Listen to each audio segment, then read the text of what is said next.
Sup and welcome to the Run in Wrestling podcast. Before we get into it, make sure you're checking out all of our socials as Kerry has a cup of tea, ruining the podcast already. Twitter, Facebook, Instagram and YouTube, of course, just Run in Wrestling everywhere. Live from the Nottingham studios for once, and on video if you're watching this on YouTube for the first time. I'm joined by Kerry. You guys may recognise her from the first podcast. Was it the first podcast she was in? It was, yeah. First podcast, you contributed towards that.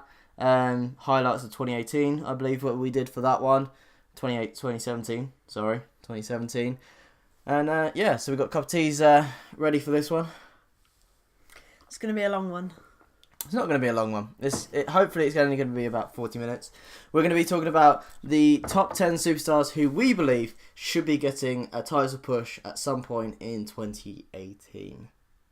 There's a lot of names on there that myself, you, Dallas, our contributor, and Matt put through. Very different names. Yeah, there was a very different set of names. Like, Matt's were very out there, to say the least. But mine and Ryan's were quite similar. Dallas's was half and half. Like, some of them were on there that like people would probably have a go at us at, whereas some they definitely agree with. But we're going to speak a little bit first about some of the news that's come out in recent times. So we're recording this on a Wednesday. We haven't yet had a chance to watch SmackDown. We're watching it straight after this. You've just watched Raw. I watched Raw live because I was at work and had the time to. What did you think of Raw? I actually thought it was the best normal show, Monday night show, that I've seen in a very long time. Like, I really enjoyed every single match that was in it. Like, this week, there was just something about it, like a really positive energy as to where it's going. Like, obviously, Elimination Chamber is one of my favourite pay-per-views of a year, and to see like the build-up being done so well at the moment, because I'm actually really enjoying this build-up. I would say the Elimination Chamber is probably the biggest pay-per-view outside of the Big Four. 100%. I think it's in my top 4. Or Money in the Bank. Yeah, it's definitely between Power rank, top 5, non-top 4 pay-per-views. Okay, I'm going to go Elimination Chamber. Number 1. Yeah, I'm going to go Money in the Bank, actually. 2. I would agree with that. Other ones that I really like... Let me throw a name in there. Go on then. TLC. Yeah. Hell in a Cell. And Extreme Rules. I really like Hell in a Cell. I'd probably say that's probably my 3rd. I don't know why. I always actually really enjoy Fastlane, just because it's right before the whole WrestleMania hype. It's the last pay-per-view, yeah, isn't it? It's always like it's always a good build-up, and it always leaves you kind of unsure as to what's going to happen at Mania. I think that's what kind of brings some of the magic to Mania, so I'd say that's up there. Well, as we're talking about pay-per-views, check this out for a segue.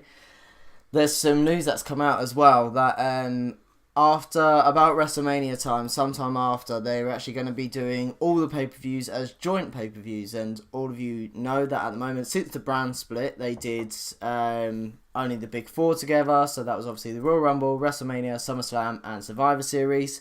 But apparently due to not selling out arenas and not doing as well with pay-per-views, because, I mean, a pay-per-view every month between 2 different brands, possibly sometimes 2 a month, was very much a lot for people to go to, and the price of tickets nowadays. So they're putting that together. So how do you think that's going to affect the main roster? I think it'll take away, obviously, the number of feuds, I think, because there's obviously going to be a joint pay-per-view now for every single one, so they're not going to be able to include every match that necessarily, if they were doing one alternate pay-per-view per month, obviously it would be a little bit different, but I feel like it might affect the amount of feuds going on, or it might lengthen them, because obviously they don't have time to fit them in. I think you might see a lot of your main stars who you think about, especially tag teams, down in the pre-match. Yeah. You think about pre-match though, and you would think this was a bad thing, but the US title was a pre-match at the Royal Rumble, and it's still possible for people to put on a great match. The Usos versus the New Day, one of their matches was a pre-match and was probably one of the best matches of the night, and I can't even remember what pay-per-view it was at. Was it like a Hell in a Cell one? No, because they had Hell in a Cell match that year. Had, I think it was the one before that. I can't remember what that. To be fair, possibly SummerSlam. All the matches that New Day and Usos put on during their feud, except probably one that I remember maybe near the start, were all fantastic. So hopefully they'll keep the level of pre-show, like they'll improve the overall level of pre-show, because obviously there's a lot more competition to make the main show and to be putting out matches for the quality of the main show. So yeah. I think it might improve the actual quality of matches we see. Let me throw something into the works as well. Maybe they don't have to have every title on the line at every pay-per-view. I mean, I'm not being funny, but at the moment, as Alexa Bliss put it last week, you know, Brock isn't putting his title up until Mania now. So, I mean, if anything... And I think this can make other feuds grow, because I'm one of these people that I like to see feuds outside of a title as well. And obviously, it has to be a just cause. It can't just be Dolph Ziggler every time coming out going, "You're new, I'm not, I don't like you, therefore we feud." Yeah, I don't like feuds that have got no purpose. But I do like to see outside of title feuds. Like, right now, I'm really enjoying Elias Braun. Although it's leading up to, obviously, Elimination Chamber, I feel like the way they've done it and the way they've just gradually built it up, regardless of whether or not, you know, neither of them are currently in the running for the title until after Elimination Chamber, when one of them might be. It's nice to see something a bit different, really, and something like, you know, they're going for, obviously, the same thing, the title contendership, but at the same time, they're having an interesting and entertaining feud for fans. True. And last bit of news, which came out of Raw this week, is that we will be seeing Ronda Rousey at the Elimination Chamber to officially sign her contract, which I still don't think kind of makes sense. I mean, technically she has, but kayfabe-wise, can we... the WrestleMania sign's over there. The pointing. Pointing over there. I said over there, not over there. Damn it. She wasn't even pointing at it properly. No. She also has to be really dramatic, and what was it? She really posed though, didn't she? She was like proper finger out, chin to shoulder, like she was like aiming for it with her, and then like proper right shoulder was like right back, like, oh, WrestleMania. Sexy UFC. Well, that was kind of the vibe I got from it. Catchy. Very sexy. Sexy UFC. But yeah, so she's going to be there. Apparently it's going to start her fuse from there. And apparently some of the rumours for WrestleMania coming up are that it is that she isn't going to be in the title picture.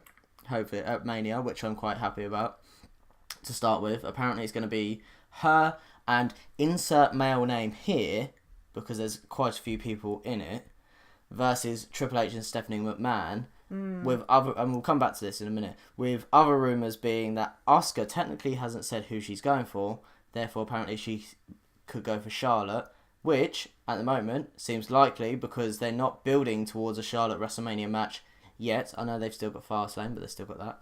And then apparently Alexa Bliss or Sasha Banks will win at Elimination Chamber, and one, if not both of them, will face Nia Jax at Mania. A quick question though.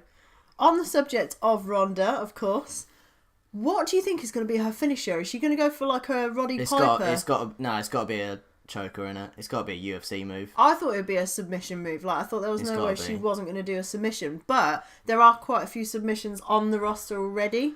So, like, obviously, the Asuka lock has recently come in. She stopped doing the armbar as much. Yeah, she has. So, do you reckon Ronda might take that? I don't know, because even like Becky Lynch has started to do the armbar just a little bit more than she used to. But it seems to be a lot of the same, so it'd be nice to see her, if she is going to do a submission, bring something a little bit new, a little bit UFC inspired, because obviously at the same time, there are a lot of wrestlers who have crossed over into that kind of area. So it would be nice to see something just a little bit different that she can really make her own, rather than an armbar or the Asuka lock sort of style. True. Then again, I'd like if they just randomly put the Big Show's KO punch on her. See her try and do that right hand. See her try and do that to Charlotte, and then Charlotte just goes down like a sack of shit. That would be the best. Or if she did something like just something like wild. Like, I can't imagine her doing a power bomb or anything like that. it just wouldn't sit right with me if she had that kind of move. No, I don't really know how she is in physical form. I know she's been at the Performance Center. But the last thing that I want to talk about, and this, I said we'll go back to it, top 5 people who she could tag with against Triple H and Stephanie McMahon. So no, the names in there, 3 currently, are Kurt Angle, because he's obviously Raw GM at the moment, and they had that moment at Survivor Series. Same with Braun, obviously not Raw GM, but it depends. Obviously, I think that he's going to be in the Intercontinental title picture. And number 1 is the person who she first turned up to WWE with, The Rock. I would really like to see The Rock as tag team partners, but I don't think that's going to happen. I mean, like, everybody would like to see it, but is it actually going to happen realistically? I mean, he's always filming, so... Yeah, he's got no time in his schedule. Other 2 people, throw 2 random names out there. I'd like to see her with somebody a bit more up and coming, to be honest. I'd really like to see her, like... Oh... I would actually quite like to see her with someone like Elias. Like, just because... Just for the laughs. Yeah, because obviously she's quite a... You know, she's rowdy, she's everything. Elias is a bit more subdued until, like, somebody comes down to the ring and interrupts him. In this case, the fantastic Braun one this week with his cello. But it would be nice to just see the contrast between the 2. Who's another person? Oh! Someone who's returning. The Big Show. Yeah. Be quite a good one. That'd be quite cool. Or, I'd really like to see her maybe, like... joining one of the Hardy Boys, like if Jeff returns as Brother Nero and does the whole Daredevil thing. Just decides to be an absolute maniac. Yeah.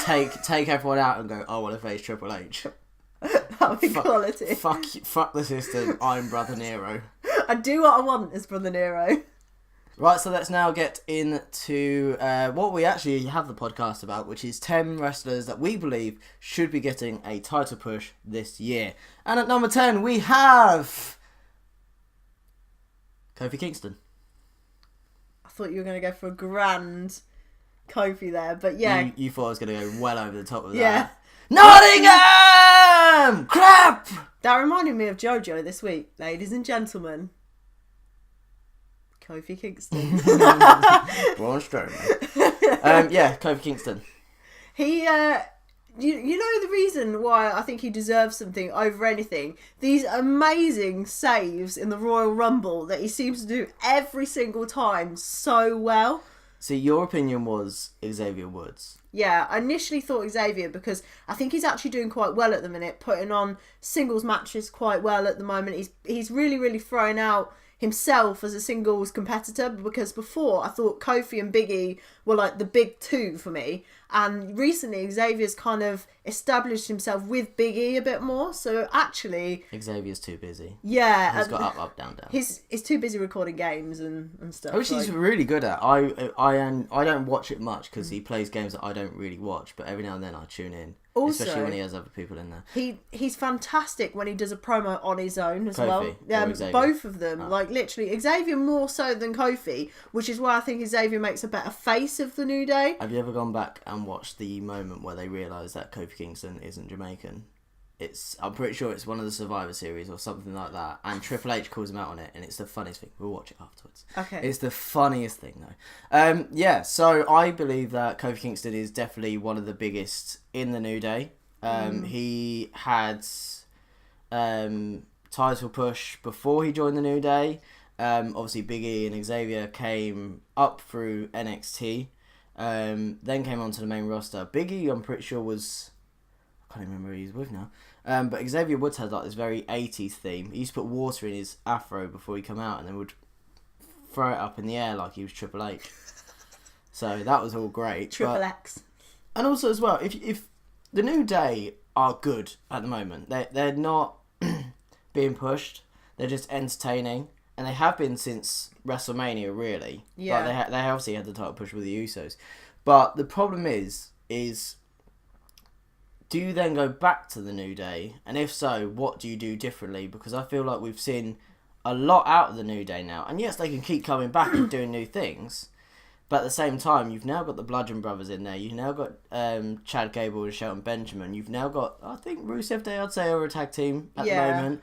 And then if you think about if any come through NXT, But then the problem is, if you give Kofi the title and then they split up the New Day, where do Big E and Xavier Woods go? Because I don't think they'd stay together. I think they'd benefit from a temporary split or like a stage split, because with the New Day, obviously, they are like the most solid stable that WWE has. You know, they're always very down for each other. They're so over with the crowd. Everybody enjoys seeing the New Day. It's just a big entertainment point of SmackDown. But I feel like part of me thinks that it would be nice to temporarily split them or just stage a split. So, like, for example, for the sake of one of them having a singles run, like, stage something with the others, and then maybe the others come out to help one of them to get that title, and then, oh, we're back together, guys, sort of thing. Well, then again, you know, I don't want to see them split up. I just want to see them kind of rebrand themselves a bit if they're going to do it. But I feel like they could also do what they do with most people when they're a singles push and in a faction, like The Miz, you know, just have the other two help out every now and then. But the only problem is you'd have to turn them heel again, and they couldn't. They're too over with the crowd. The idea that I kind of had for the New Day in general would be, so if the Hardy Boys moved over to SmackDown and then one of them was like under a spell of like Matt or Brother Nero. Oh, like they tried to do with Bray Wyatt and Xavier. Yeah, fully under a spell, and then that's it, bang. But it's actually like a big spell where one of them tries to like delete the New Day or something. I just realised I was doing it the wrong way. It's this way, isn't it? No, it's that way. It is left. It's that way, yeah, it's left. Delete. I'm pretty sure it's left. Delete. Yeah, it's left. I don't think it matters, but... It'd be awesome, though, if they actually could do that. Yes. Like, with Kofi, and, like, turn him into, like... And, you know, obviously Matt Hardy's, like, trying to push him, or Brother Nero's trying to push him, and he's just under this spell. And then, obviously, the New Day, like... You know, there's a big story, because they're so good at acting and actually, like, outside of the ring, and they're so good at putting on such a big performance... that I feel like something like that would really, firstly, push their profile. Secondly, it would help one of them break out as a singles competitor. Before we move on to number 9, best Matt Hardy impression. Go. Ah! That sounded really like a sheep. It did. Number 9, Becky Lynch. Ooh. She's a very interesting one to the list. I don't think I had her initially on my list. No one... Dallas and Matt didn't really put any females on there, but I felt like with how much the women are doing at the moment, especially with how good their matches have been the last couple of weeks, especially on Raw, and how well they did at the Royal Rumble, it's only just that we speak about the women because I don't think it's a revolution anymore. No. Like, it's an evolution, I think, now, because they're just evolving, they're keeping it going, they're doing new things, they're... You know, like, they've got the Elimination Chamber coming up. They've got Fastlane coming up, you know. And, you know, Becky Lynch... The reason why I initially put her in here was... Apart from Charlotte, who else would you put as the SmackDown's Women's Champion at the moment on SmackDown? On SmackDown... Possibly Naomi, but she's had one recently. Yeah, she's had it, and then she re-emerged a little bit, and then she came back and she started to fade out again. Natalia had her time. She started to fade off into the background once again. You know, the whole legend v legend thing has kind of passed. I feel like Becky Lynch could be a chance, but I also feel like Carmella's profile is slowly starting to creep up on everyone. Do you think she's going to have a successful cash-in? Yes. I don't. You don't? No. I think she is. I think it's a very good career move for her, especially in the Mixed Match Challenge, to be with Big E. I know she lost, but she actually did prove that she can truly wrestle, because before it was like the whole princess gimmick, but it was so princess that she couldn't wrestle without Ellsworth. Before I give more points on Becky Lynch, I'm sorry, but the Mixed Match Challenge is proof that we need men and women to be in a faction together. 100%. Right. Mandy Rose and Goldust have been... brilliant. Rose Gold. They've been great. Even Goldust's been tweeting loads about it. Carmella could easily be with Big E if they want to split up the New Day. Or join the New Day. Could work. And then you've had... okay, you couldn't actually do Alexa and Braun. No. Sasha and Finn. That would be epic. She could easily be part of the club. Fit the Balor Club. 100%, but the only problem is at the minute, because obviously with the Sasha thing, she is kind of having a bit of a changeover at the moment. She's kind of in limbo, really. But there's so many mixed match competitors that in general it would just work on the normal show. Like it would just add something to the show if they were to really push that idea of men being more involved in women's and women being more involved in men again. Like you used to. Yeah, it would kind of just add a lot, I think. Well, some of the points that we made for this was she always gets a pop when she comes out. That's evidently clear. She was actually the first women's SmackDown champion. Held it for 84 days before losing it. Because it was in that elimination match where sort of everyone eliminated everyone. Alexa Bliss was actually the first one to be eliminated from that. Just to let you know. And she put in a submission Carmella to win it. She's literally just come back from shooting the latest The Marine with The Miz. She was in that. I think you got to let the whole faction thing calm down at the moment because you've got the right squad at the moment in there, and I feel like they can be a faction because I feel like Absolution are gonna slowly slip apart when Paige actually retires. Yeah, the Absolution are on a very borrowed amount of time. The only other choice they've got is obviously to just go and mirror each other at SmackDown, but that's not exactly going to happen because they are the same factions on different shows, basically, in effect. Pretty much. However, for Becky Lynch, I feel like she's still in the mix because obviously, firstly, she was captain for Survivor Series, which, you know, you don't really just get that. Like, I'm aware that Foxy was a bit of a one out there. Like, nobody expected her to actually captain the Survivor Series team. And she did quite well for Raw, to be fair to her. She really made a lot of that. And Becky Lynch did quite well with, like, rallying the team and things like that. So it clearly shows that she's still in there. It's just, I think they're just waiting on her opportunity. Like, it wouldn't surprise me if by the end of the year she started to come back into the mix of things with the title and really, really start to push it. But I feel like something has to happen first for that to happen. And one final point. With the pay-per-views now together, it could mean that they now do the Money in the Bank together. Because originally it was going to be Elimination Chamber and Money in the Bank were going to be Raws. Because they were SmackDowns last year. So what they could do this year is then have the Money in the Banks together. 3 or 4 from each side. And then it doesn't have to be a Survivor Series thing. It's, you know, it's all for one for all. But, you know. I feel like it would be really interesting to do a split brand Money in the Bank. But I would actually quite like to see Becky Lynch win Money in the Bank this year. Like, I would just like her to have that. Because whilst Carmella has done quite well with her Money in the Bank, because she's kept hold of it, she's created a little bit of a buzz, she's given the briefcase an identity. At the same time, I just feel like there needs to be someone who's a bit more immediately dangerous. And who was it that James Ellsworth pulled away from the Money in the Bank briefcase when they did the rematch? It was Becky Lynch. It was. And I reckon it could be one of those moments, she wins it, cashes in that night. Yeah. I think that would be epic. See, I don't see where Money in the Bank currently is going. So next year I would really like to see a quicker cash in because, like, I know she's got till July, Carmella, at the moment to cash it in. But realistically, what's going to have to happen in that time? Like, what catalyst is going to force her to cash in? Like, obviously, I have my theories on my blog about that, and I've talked about that so many times. But next year, I'd like to see an immediate cash in. Just a cheeky plug. Cheeky plug for that one. Yeah, if you want to go check out Kerry's blog, we'll mention that at the end. Number 8, one of the Hardy Boys. And I know this seems a bit of a cop-out saying... What a cop-out. One of them. But the problem is I think Matt voted for both. And then we were all kind of like, since then, oh yeah, he could actually give it to one of them. Especially, as we said, Jeff's set to return in April. Yeah. Around WrestleMania. Apparently coming back as Brother Nero. They're obviously going to put him with Matt for now, but say this. We'll speak about Jeff to start with.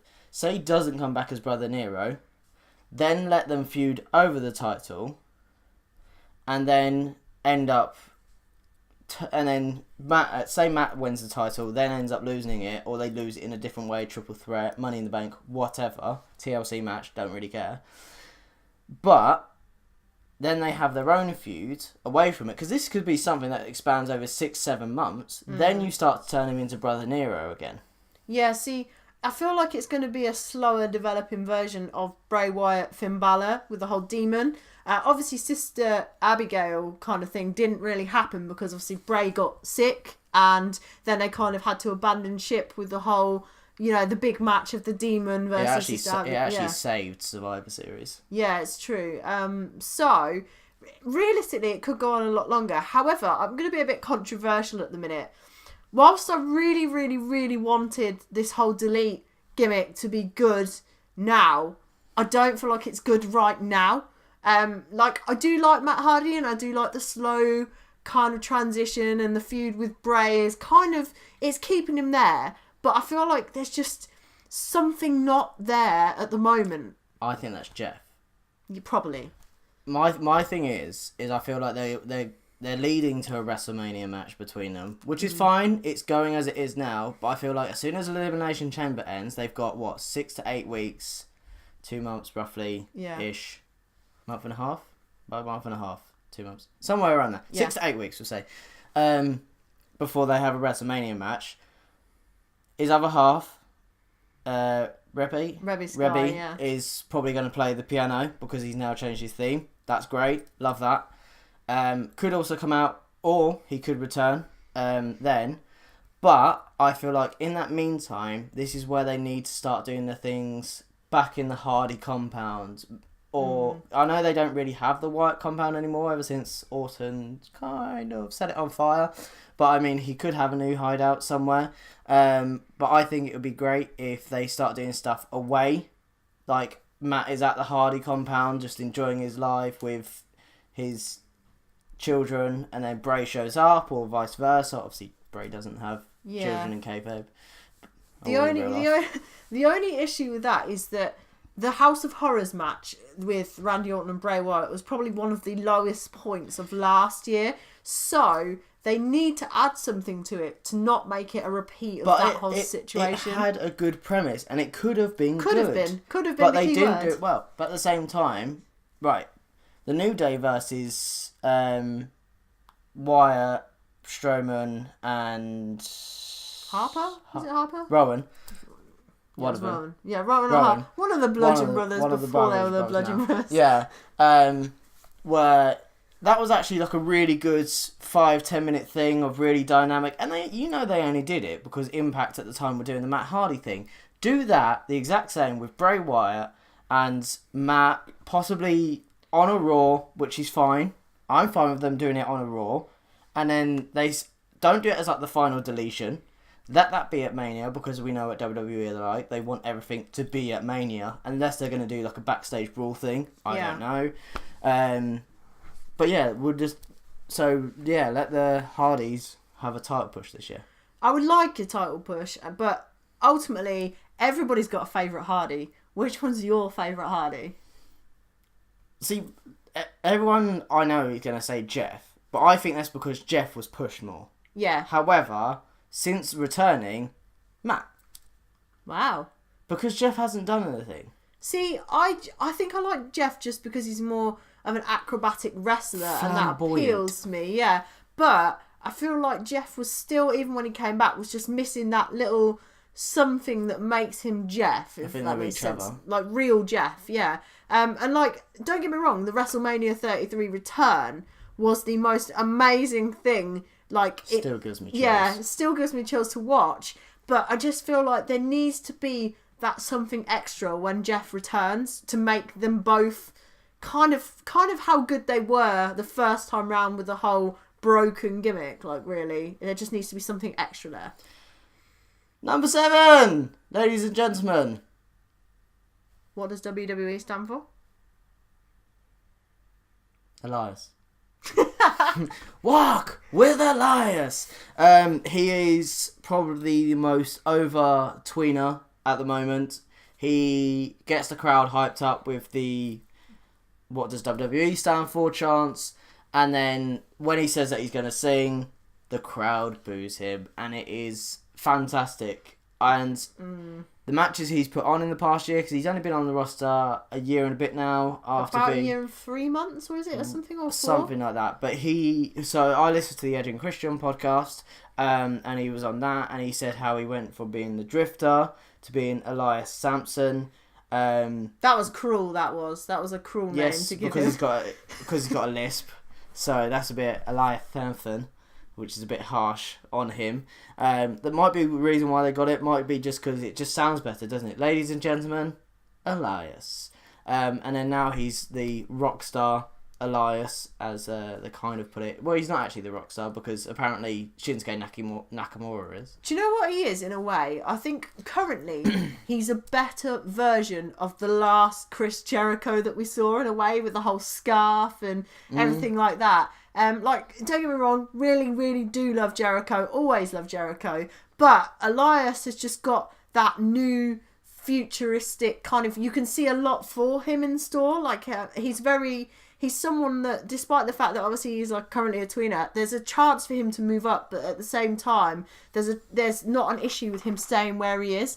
Like, a lot of people obviously want to see Elias moving forward and Elias doing well and things like that, because he is so over at the minute. But if he doesn't, he's still really, really got the crowd on his side constantly with his current gimmicks. So, and I don't think that'll wear thin as long as he doesn't run out of song lyrics to obviously insult every state going. But I just had to have a look at what, and you actually spoke perfectly in time with what I was doing, was you gave me enough time looking at what Elias was called before he joined WWE. So he joined WWE in 2014, and his ring name before that was Heavy Metal Jesus. Try and get the name Jesus into your name in WWE, in which is followed by a lot of very Christian people, would be an absolute nightmare. But yeah, Elias doesn't need a title push, but I think it'd just be nice. It would be nice, because I just think there's something about Elias, and there's just... At first, I didn't think much to him, I'm going to be honest. When he first came along, I was like, oh, this guy again. And then everybody just started to warm to it, and he became a real grower, so it would be nice, for sure. Number 6! Sasha Banks. It's boss time! It's literally, Michael Cole gets a semi every time. You can hear it in his voice. It's boss time! Oh, wow, Vince McMahon probably does, because they tell him to say it every time. Like with Roman Reigns. The big dog! The big dog! One thing I'm really enjoying about her at the moment, though, and probably what's going to lead to the whole her getting a push, if she does, is they're finally separating her from Bayley. Whilst they have a really cutesy friendship. Kind of. Yeah, they kind of have a friendship, but at the same time, like a respect between them. Frenemies, I'd say. Starting to fade. Yeah, so we obviously saw at the Royal Rumble, she eliminated Bayley, and then they started this Twitter feud this past week, and I'm sorry, but if you haven't watched Raw yet, then why the fuck are you watching this podcast? Go and watch Raw, then come back and watch this. But she had a really good match with Bayley after having a really good match with Asuka 2 weeks ago. Bayley had a really good match with Asuka last week. They're both in the Elimination Chamber, and I think now they've kind of established that it's going to be Alexa Bliss and Mickey together, Absolution together, and Sasha and Bayley together in the Elimination Chamber, which is a really good idea. I think it adds something to it rather than just Absolution. I don't personally think they should have added the two of them in there, but I don't think so either. Absolution, I would like to have just seen maybe Sonya.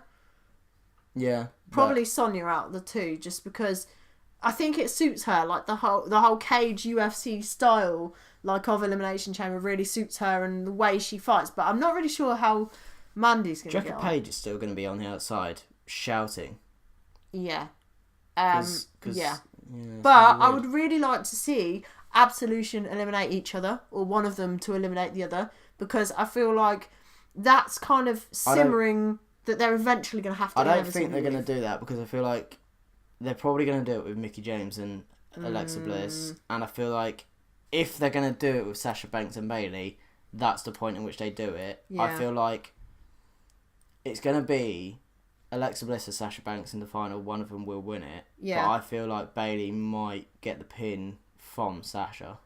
Yeah. See, I feel like Bayley's going to get pinned by Sasha. There's no two ways about it. It's going to be a pin, and then maybe on the pre-show of Mania they might actually have Bayley Sasha, because it's been simmering for a while. They've left it kind of on a middle temperature at the minute, but they really need to heat it up. They went to hug it out on Monday, And then Nia obviously came in and bulldozed with both of them. her 80s hair.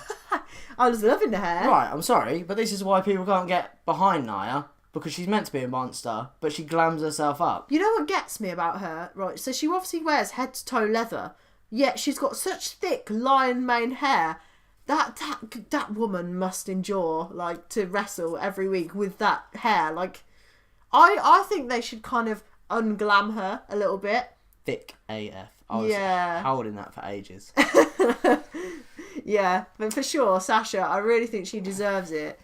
But I'm hoping that it will kind of be maybe a SummerSlam thing again, because it was SummerSlam this year that she won the title from Alexa and then obviously lost it straight away. But I think SummerSlam is her time where she's fully going to be established as a heel. She's fully going to be established, like, obviously the bank statement as the mean girl of Raw, basically. You know, meaner than Nia. So it would be nice to see it. But with Asuka lurking... Apologies about that. Someone's fire alarm went off. Yeah, the whole block's fire alarm just was like... halfway through us talking about Sasha Banks. So... How did that go? I spilt candle wax everywhere and it didn't go too well, so... There's even some on the camera. Oh no, there is as well. Yeah, it's fine. Right, let's record the rest of the podcast then. So yeah, Sasha Banks was our number 6. We got all our information out of that. Let's move on to number 5. And it's someone who should have probably got the title already in the Cruiserweight division. And that is Mr. Cedric Alexander. Yeah, to be fair, I think he was definitely on my list. I think he was one of the first names on my list. Especially with this 205 Live tournament at the moment, we're not crazy on 205 Live. No. But I think for me, it's just because there was no storylines. However, apparently the matches have been really good and they've really amped it up ever since Triple H has taken over 205 Live. So I'm tempted to go back and start watching it again. But he was in the title contention before this whole Enzo scenario happened and he had to vacate the belt. So I feel like if anyone's deserving of it, it is probably Cedric. Yeah, I mean, part of me thinks like he's really dynamic and really like good to watch, basically on camera. Like he's very quick and he's very much everything a cruiserweight should be. Yeah. But I feel like the cruiserweight division came very much about Enzo before the whole like. Obviously his own personal issues took over. It was just seemed to be all about Enzo, and I feel like the other cruiserweights are now going to have time to really show themselves, because obviously now he's not there. It's kind of like the big star is kind of left the cruiserweight division. True, still leaves room for Neville to come back, but we don't know whether he'll go back to 205 Live or whether he'll go back to the main roster. I think he'll go back to main roster. I think he might go back to SmackDown. Maybe. I think there's a good chance. I think there's a place for him. Yeah. On true. there, but I don't think there's a place for him on 205 Live because he can't grow. My final thing with Cedric is his finisher lumbar check. It looks so painful. Yeah. Absolutely painful. Number 4. Johnny Wrestling. Johnny has a wife in WWE now. Johnny 5-star match. Johnny Gargano. He's you don't watch NXT a lot. Not much, no. Only when I really can. Mainly the takeovers you watch, but Johnny is a fantastic wrestler. He always has been. He's this very much Daniel Bryan character of the underdog, but puts on really stellar matches. Without spoiling anything, because I don't really know too many about NXT. As I said, we're recording this on a Wednesday. We haven't watched SmackDown yet. Well, we're halfway through SmackDown. No, we've not watched all of SmackDown yet then. Okay, we're not all the way through SmackDown yet. And Johnny Gargano's got his rematch with Andreas Almas, in which he has said that if he loses, he will leave NXT. Now, he's not said that he'll leave WWE. He said he'll leave NXT. So therefore, either he's going to win this, or he's going to lose it and then be pushed onto 205 Live. It'll be interesting to see if he actually does come over to 205 Live, because they are kind of lacking that level of awareness on Raw at the minute. Like, they are if I have to say I'm going through the highlights of Raw and I'm looking at it, it's rare that anything major from 205 Live has appeared on there in the last few weeks. Like anything big has like appeared on the highlights. Like there'll be a minute on it or so, or like if there's been a match on. Well, it wasn't on Raw this week. No, exactly. But it doesn't need to be at the moment. Part of me feels like it does because. Not at the moment. I don't think until they've got a champion they need to, because it's very much just singles matches in a tournament at the moment. I feel like there needs to be more talk about it, but it just doesn't seem like it's really coming onto the main show anymore. But in a way, I think that's because it was, like I say, so surrounded by Enzo and the idea of Enzo. But yeah. So yeah, number 4 is Johnny could be NXT champion or could be coming to 205 Live. Johnny wears a red shirt. Johnny got an Iron Man mask for Valentine's Day from his lovely wife. Amazing. He did. It's on his Instagram. Check it out. Number 3, Finn Balor. Obviously, Finn was the first Universal champion. Relinquished it through injury. Thank you, Seth Rollins, for that. Well, actually, relinquished it the first night he had it. He only had it for one day, didn't he? Yeah, but didn't he go crashing into a barrier or something? Yeah, that's why Seth doesn't do the powerbomb anymore. Yeah, so he went smashing into a barrier, obviously lost the title, and he never, as you've pointed out, he's never had the rematch. Not technically. I mean, this is what annoys me, that he has to go through number 1 contenders instead of just having a rematch. I'd rather him had a rematch than fight for a number 1 contenders again. I'd rather him have come back to the roster for a while, got back into the swing of things, and then been like, okay, it's time to challenge, rather than him getting these nearly title opportunities, getting really close to obviously being successful, and then going back down the ranks again. He's very, at the minute, he's being treated more mid-carder than I think he should be.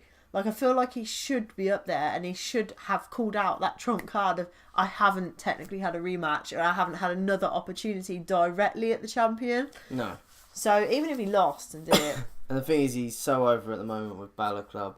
And again, like I said about Kofi Kingston, if he won a title, I mean, you could easily have Luke Gallows and Carl Anderson help him. He doesn't need the help, he's so over, but at the same time, even if he had an IC title run, set Mania. Yeah. Because, I mean, Maurice is due to drop around then. 2 days after? Or something, or they've said. Something. It's either before or after. Yeah. But, even if she did drop, and then they got Miz to drop the title, or even if they, kayfabed it, so he had to drop the title anyway. Yeah. Let Finn have it. Even if it's just for a couple of months whilst Miz goes on paternity leave. I can see where you're coming from. Just to test the waters. I think the biggest issue is, obviously the Gallows Anderson, the whole reunion has taken up a lot of time over the last few weeks. People have started to get reinvested in it again. It's something they've wanted to see. So I feel like if they drag him down the IC title route at the moment... if they drag him down the IC title route at the moment, I feel like he's... it might just kind of overshadow that particular reunion. So I feel like maybe they should focus their energy on rebuilding Gallows and Anderson as well, because obviously they've been very much forgotten about. Revival, I think. Well, the thing is, right, I really love the Magic Killer. I really love that finisher. It's such a good idea, and it's such a Gallows and Anderson kind of thing. But at the same time, it's just not getting the recognition it deserves at the minute. So I think all 3 of them need just a gradual build now that they're back together. Right, number 2. What day is it? Rusev Day. Rusev Day. Rusev Day. Well, Rusev. He should definitely be getting a singles push again. He is over, like Rover, in the SmackDown ranks at the moment. Do you know what really disappoints me? I'm going to be, once again, I'm going to say something horribly controversial. As much as Rusev is on this list, he was on my list, he was on your list, I think he was on Dallas's list, I'm pretty sure he was. Yeah. Right. I still feel like Aiden English deserves just that little bit more of an opportunity than Rusev. Wrong. No, just no. I can't. No. I can't help the way I feel about the situation. The thing is, because it's all about Rusev, you couldn't do it with Aiden English. And my That's thing, true. and I was actually going to put Aiden English on this list, and I thought, but that's how you break up Rusev Day. And the thing is, you could carry on Rusev Day without Aiden English, It's true. but why would you want to? Yeah, it's the idea of at the start he was just the singer, You know, and now he's actually Aiden English, the wrestler, an actual Rusev Day. I can have chips on their own, but I like salt and vinegar with them. Do you know what I mean? But It you wouldn't complements- die without the salt and vinegar. Well, Rusev wouldn't die without Aiden English, but what I'm saying is he'll carry on, but Aiden English is his salt and vinegar love. He compliments him. Yes, very much so. But he doesn't even need to win any of the big titles. Just put the US title on him, but make it a big feud. Do it against Randy Orton or something, because the one that he had against John Cena was huge. It was a great. Rusev came out in an actual tank at WrestleMania. An actual tank. Is that? None of this DX stuff. I don't really know what to say about the tank. It was a little bit Out there. yeah, maybe socially controversial, but hey ho, what this happens. Things happen, it's Mania, you've got to go all in. And number one.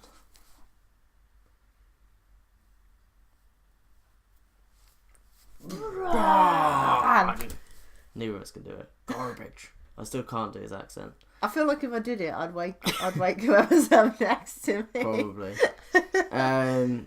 He is literally the. I hope he writes all of his stuff himself because he knows how to play the crowd now. He is the most over person in the WWE generically.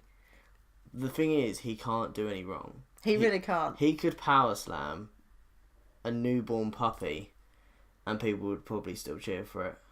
Yeah, I was gonna say more like he could just power slap him like Kofi Kingston, and the crowd would just be loving it. Like, let's be honest, Kofi Kingston is like a puppy, so let's just compare Kofi Kingston to a puppy. He's got the muscles of a puppy. It's true, he's got absolutely nothing. But this week on Raw just confirmed how much we love Braun. The fact they brought out the big cello. That was really annoying me because it kept getting called a bass. It's a cello. I mean, it might be a bass. It is a bass, but it's a enlarged bass, which obviously means cello. It's a bass. I like that. Very good. I like that one. Yeah. But yeah, he can dominate. He actually Can sing. He can sing. He can fire guns, as per his Instagram. He's a very big gun man, which I'm not too keen about. He's but brilliant. that's his personal life. He's brilliant. Is there anything that Braun can't do? Seemingly not win the title at this moment in time, but hopefully that will change. He's another one. He's never had a title. No, exactly. He's never. And the thing is, he's too big a star to start on like the IC title. I think, like, as much as it's bad to say that, just to skip one to the other. I'm gonna disagree with this. Really? Because I feel like The Miz has made the IC title that prestigious. And the thing is, who was before The Miz this time? Roman Reigns. But here's the biggest issue. I can never see, like The Miz regaining it from Braun once he loses it. Like, I just can't see that But it happening. doesn't have to be from Braun. It could be from someone else. That's a It's true, but can you see anyone on the roster, like, legally just all out, pound for pound, beating Braun Strowman in Yeah, just but a one-to-one normal match? They could say that about Brock. But it's going to happen. Of course it's going to happen. We know it's going to be Roman at WrestleMania. Yeah. But yes, he's very dominant. I think you could IC, but I would prefer if it was the Universal title, possibly after Mania, if Brock isn't sticking around. Apparently that is a very big question and rumour at the moment that Brock's contract is up soon. Very or soon. something, so he might bagger off for like a year or two again. I'm hoping he stays. I am hoping he stays, but the problem is he's so part-time in terms of his appearances now. And obviously, whilst Paul Heyman's been in the business for a long time, he's not really had that much time off. I don't think I'd like Brock to stay around now. You don't? I think no. Because I feel like if you're part-time as a champion, yeah, alright. I'll let you off a little bit. But if you're part-time, you're not even champion, I just don't care about you. Doesn't work, does it? The thing is, Brock Lesnar just doesn't do it for me. Like, I don't get excited if I think of any of his matches. His match with AJ really surprised me because I thought Brock wasn't able to put on a good match. Do you know what? I think the last time I genuinely enjoyed a moment from Brock Lesnar, and this sounds really awful, other than the AJ Styles match, was his bot shooting star press. And that is saying something because it was absolutely, he's been horrendous. Like in the lightest way possible, he's just not been exciting. His moveset hasn't changed since the whole Suplex City. His entire moveset is so limited that you just know what he's going to do. It's like when, I can't remember what it was, but the John Cena thing about shoulder tackle, shoulder tackle, shoulder tackle, and then you can't see me and all that stuff. So John Cena's is shoulder tackle, missed clothesline into the spinning powerbomb thing, 5-knuckle shuffle, they get up, AA. Exactly. And for Brock Lesnar, it's suplex, F5. Possibly a clothesline, then an F5. Yeah, it's all the same, but as I said, Braun, definitely up there for our number 1. So if we're going to go through our list again, at number 10 we have Kofi Kingston. At number 9, Becky Lynch. Number 8, one of the Hardy Boys. Number 7, Who have we got at number 7? We've got Elias. Yes. Number 6, Sasha Banks, the number boss. 5, Cedric Alexander. number 4, Johnny Gargano. number 3, Finn Balor. number 1. Oh, that caught you out, didn't it? No, because it's Rusev Day every day, and you can't forget that. Rusev is at number 2. And number 1, of course, is Braun Strowman. Yes, it is. Make sure you're... How can people check you out, Kerry? Well, on Instagram. No, I'm joking. On a serious sense, I do have a blog, and it's kerrykosh.wordpress.com. And of course, I post mainly about women's wrestling, to be honest, more so women's wrestling. So obviously read my Carmella theories. I've got very interesting fantasy booking about Sasha Banks coming up as well. Yes. And also where I see Bayley going, because obviously she has been quite buried recently on off, although she got a result this week, to be fair to her. But in terms of what her future holds in WWE, all those are coming up. And yeah. Done. Sorry about that plug. It was the longest plug in history, wasn't it?